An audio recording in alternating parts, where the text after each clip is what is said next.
2 ಎಡಗಡೆ portion same ಪೊಸಿಷನಲ್ಲಿ ಮಾಡ್ತಾ ಬರೋಣ. ಈವನ್ ಇದು ವಯಸ್ಸಾದರೂ ಸಹ ಸಿಂಪಲ್ಲಾಗಿ ಮಾಡ್ತಾ ಬರ್ಬೋದು. ತುಂಬ ಹೊತ್ತೇನು ಹೋಲ್ಡ್ ಮಾಡಿ ಇಟ್ಕೊಬೇಕು ಅಂತೇನು ಅವಶ್ಯಕತೆ ಏನಿಲ್ಲ.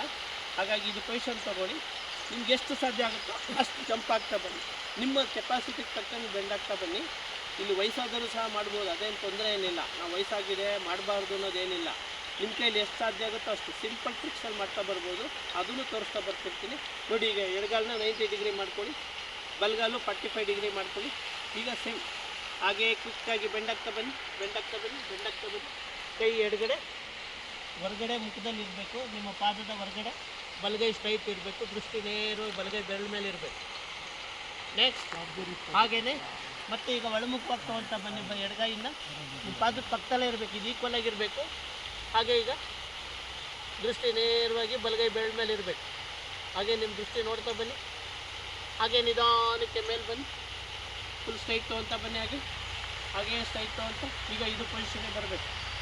ಹಾಗೇ ಪೊಸಿಷನಿಂದ ಮತ್ತೆ ನಾವು ಎಕ್ಸಾಕ್ಟ್ ಪೊಸಿಷನ್ಗೆ ಬರಬೇಕಂದ್ರೆ ಈಗ ತೊಗೊಳ್ತಾ ಬರಬೇಕು. ಪಾದಗಳನ್ನ ಹಾಗೇ ಎರಡು ಕೈಗಳನ್ನ ಜಸ್ಟ್ ರಿಲ್ಯಾಕ್ಸ್ ಆಗಿಬಿಟ್ಟು ಪಾದನ ಒಂದು ಅಡಿಯಲ್ಲಿ ತಗಲ ಮಾಡ್ಕೊಳ್ಳಿ. ಶಿಥಿಲ ತಾಡಾಸನದಲ್ಲಿ close your eye, observe your body. ನಿಮ್ಮ ಫೀಲಿಂಗ್ಸು, ನಿಮ್ಮ ಹಾರ್ಟ್ ಬೀಟ್ಸು ಪ್ರತಿಯೊಂದನ್ನು ಅಬ್ಸರ್ವ್ ಮಾಡ್ತಾ ಬರಬೇಕು.